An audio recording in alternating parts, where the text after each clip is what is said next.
તો આપણે આ તિલકને માળાનું તિલક જળનું કર્યું. શેનું? જળનું. જેમ કુંભનદાસ કરતા હતા, જળમાં રાખીને અને કંઠી ધોતીમાં છુપાવી દીધી. એટલે બધાની જેટલી જ મજૂરી મળે આપણને.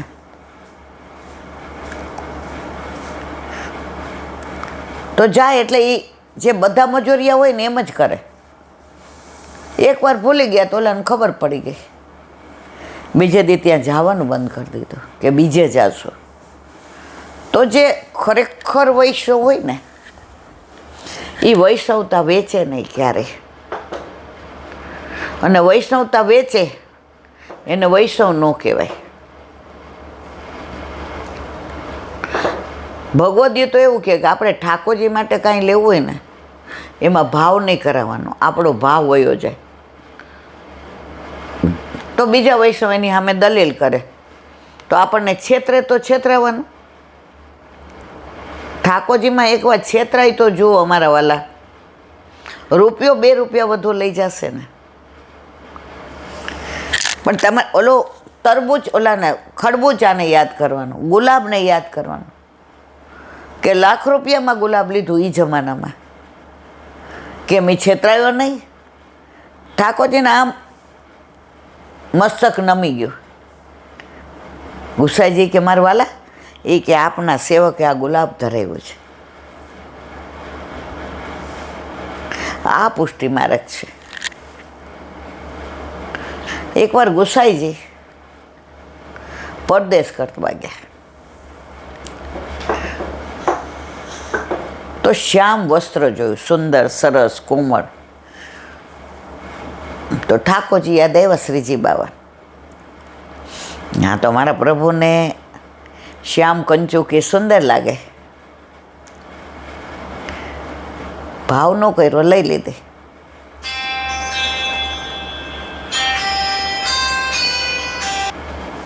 તો કંચુની માટે વસ્ત્ર લીધું, આવીને રામદાસને આપ્યું કે શ્રીજી બાબા માટે સરસ શ્યામ કંચુકી બનાવો. માપ લીધું, દરજીને બોલાવ્યો.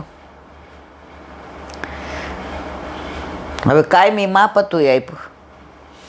બીજા દિવસે સિવાઈને આવી એટલે શ્રીંગાર કરતા રામદાસજીએ ધરાવ્યું તો ટૂંકી પડી. હાથ હસ્ત જ ન જાય. એ કે માપ એનું એ વર્ષોથી જે હું ધરાવું છું, આ કાં ટૂંકી પડી. ગુસાઈજી પાસે આવ્યા. ગુસાઈજી કે મુખિયાજી ધરાવી નહીં કે શ્યામ કંચુકી. ઝેરાજી કે હાવ ટૂંકી પડી. હે, માપ બરો એ કે જે આપણે રોજ ધરાવીએ છીએ જ માપ આપ્યું તું. એ કે ગુસાઈજી પધાર્યા. લાવો એ કે તમે તમારે જાઓ બહાર. ધરાયું તો તરત એ કે મારા વાલા કાકાજી, તમે જેટલા પ્રેમથી લાવ્યા હતા ને તો મારે તો તમારા હસ્તથી જ ધરવી હતી, મારે બીજા કોઈના હસ્તથી નહોતી ધરવી. અને એ કંચોકી ધારણ કરીને દર્પણ દેખાડ્યું. શ્રીજી બાવા મંદ મંદ મુસ્કાતા હતા. આ એ શ્રીજી બાવા છે જે અત્યારે નાથદ્વારા બિરાજે છે. પણ ગુસાઈજીએ સમજાવી દીધા કે કળિયુગમાં આપ બોલશો કે લીલા બતાવશો તો ચમત્કાર થઈ જશે અને લોકોની ભીડમાં અમારો વારો નહીં આવે. અત્યારે એ જ થયું છે. વગર ચમત્કારે અન્ય માર્ગે જ હોય છે. કોઈને કાંઈ તકલીફ થઈ એટલે કે હાલો શ્રીજી બાવા પાસે. શ્રીજી બાવા સાંજે તો થાકી જાય મુખારવિંદ. આપણે જોઈએ તો આજે બહુ માગવાવાળા આવ્યા. પુષ્ટિ માર્ગ એ છે તો માગવાના જ નથી, એની કોઈ તમન્ના જ નથી. શ્યામ રાખે તેમ રહીએ ઉદ્ધવજી, શ્યામ રાખે તેમ રહીએ. મારા શ્યામને કાંઈ નવ કહીએ ઉદ્ધવજી, શ્યામ રાખે તેમ રહીએ. અને શ્યામ રાખે તેમ રહીએ એટલે સરસ જ રાખવાનો છે. તમને અલૌકિક બધું આપે છે. તમારી આસક્તિ સંસારમાંથી ઓછી કરવા માટે ઘણી લીલા એવી કરે કે તમને એમ થાય મારી યાર આવું કર્યું. પણ જો તો પ્રભુને ભાવ જોઈએ છે, બીજી કોઈ અપેક્ષા નથી. તો ગુસાઈજી રાજી થઈ ગયા કે મારા હાથે ધરાવું હતું. એમ આપણા ઘરે આપણા માથે બિરાજતા આપણા ઠાકોરજીને પણ આપણો સ્પર્શ જોઈએ છે. ઘણીવાર આપણે કહી દઈએ આજ તો શ્રૃંગાર કરીને ભોગ ધરાવી દે, ઠાકોરજીને મજા ના આવે. એક વૈષ્ણવ કે ઈલાબેન, એક મિનિટ, એક વૈષ્ણવ કે પ્રભુ સાક્ષાત છે એની ઘણીવાર પ્રતીતિ કરાવે. એ કે મને બહુ શ્વાસ ચડતો હતો એટલે ડૉક્ટરે કીધું કે એક્સરે કરાવીને કાર્ડિયોગ્રામ ને ટ્રેડમિલને કરાવીને એટલે સવારે એ કે મંગળા કરી ને વહુને મેં કીધું હવે એ કે હા મમ્મી તમે તમારે જાઓ, હું પહોંચીશ. પણ મનમાં આમ ગ્લાનિ થતી હતી કે સારું બપોર પછી હોય ને તો સારું, આ સેવાના ભોગે આ નથી ગમતું. મનમાં કોઈને વાત ન કરી, પણ નૈણા કોઠે જવાનું હોય એટલે બપોર પછી મેળ પડે નહીં. એટલે હોસ્પિટલ ગઈ એટલે રસ્તામાં જ કે મારા મિસ્ટર કહેતા હતા એ કે ગીડદી હશે તો 2 વાગશે, તને હું ચા ભેગી લઈ લેવી થર્મોસમાં, એટલે ઓલું યુરિન ને બ્લડ ને લઈ લઈએ પછી તું ચા પી લેજે. એ કે ના ના હાલો ને, ગીડદી હશે બેઠા છે ને.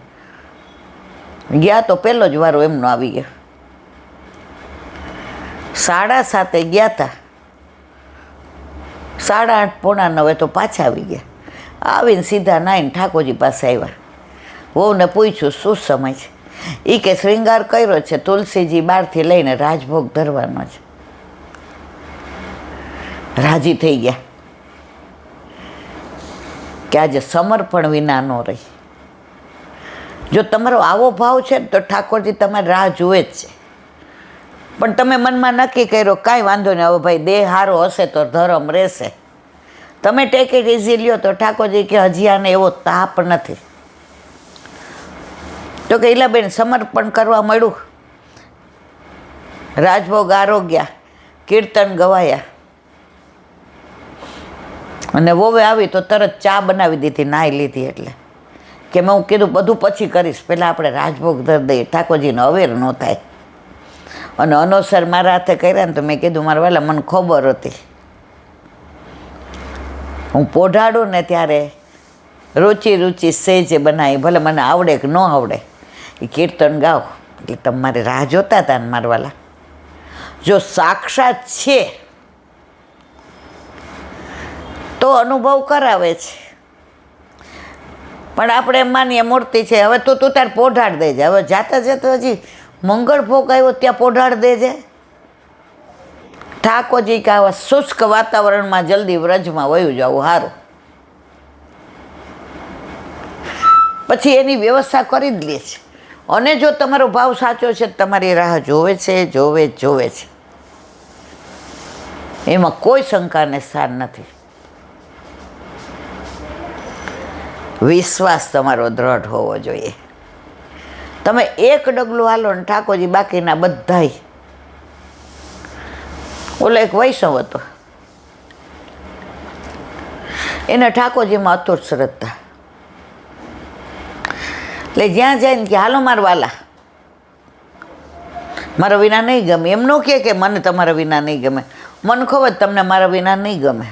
ઠાકોરજી રાજી થાય. એ કે એને નથી ગમતું એટલે મને આવું કહે છે ને. તો દરિયા કિનારે ટેલવા જાય ઠાકોરજીને કે હાલો મારા વાલા, તો રોજ 4 પગલાં હોય, 2 એના ને 2 ઠાકોરજીના. અને રાજી થાય, મારા પ્રભુને કેવો ટેલવા આવે છે. ભલે ના દરિયો એણે બનાવ્યો, મોજા એણે બનાવ્યા, તરંગ એણે બનાવ્યા, બધું એનું, પણ એનું બનાવેલું એને જોવાનો આનંદ કેવો આવે છે. હવે એમ કરતાં એને એકવાર ધંધામાં ખોટ ગઈ. બંગલામાંથી ભાડાના મકાનમાં આવી ગયા. હંમેશા પછી બધા સગાવાલા હોય ને, એ પૈસો ન હોય એટલે તમને ઓળખાણ ઓછી થઈ જાય. સગા સંબંધી સુખના બેલી, દુઃખ પડે છે ત્યારે જાય છે મેલી. કાકા મામા કેવાના રે, હોય તો તમારી પાસ લેવાના. આ ભલે ભજન છે મર્યાદા માર્ગે, તો આ દુનિયા નિયમ છે. હવે સાંજ પડી એટલે કે હાલો પ્રભુ. તો ગયા ત્યારે 2 જ પગલાં. મારા વાલા મને એમ હતું કે આપ મારો સાથ નહીં છોડો.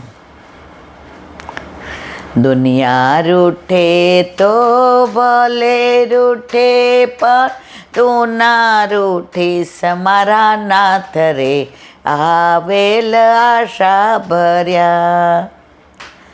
તો એ કે પ્રભુ તોય રૂઠી ગયો. મનમાં ગ્લાનિ થઈ, હૃદય દ્રવી ગયું. આ 2 જ પગલાં, તારા પગલાં ગાયબ થઈ ગયા. ઠાકોરજી કે ગાંડા સાંભળ, આ 2 પગલાં છે ને એ મારા છે. તો દુનિયાથી ને ત્રસ્ત થઈ ગયો છે, ગભરાઈ ગયો છે, મૂંઝાઈ ગયો છે. દુનિયાએ તારો સાથ છોડી દીધો. તું લથડિયા ખાતો તો, એટલે તને તેડીને હાલું છું ને, એટલે તારા પગલાં ક્યાંથી હોય?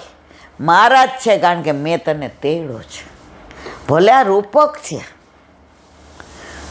તો આપણા ઘરે બિરાજતા આપણા ઠાકોરજી પણ જ્યારે શારીરિક, માનસિક, આર્થિક, કૌટુંબિક કોઈ પણ પરિસ્થિતિમાં આપણે નાસીપાસ થઈએ ને, ત્યારે કહે છે મેં હું ના.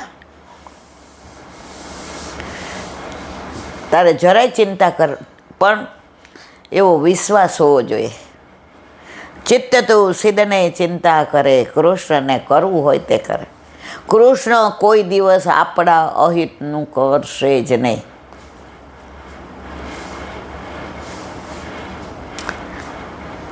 વ્રજમાં રહ્યા, બધાની ચિંતા કરી. મથુરામાં આવ્યા, બધાની ચિંતા કરી. પોતે દ્વારકા ગયા તો બધાને લઈ ગયા, યદુકુળને મથુરાવાસીને કરી બધાની ચિંતા.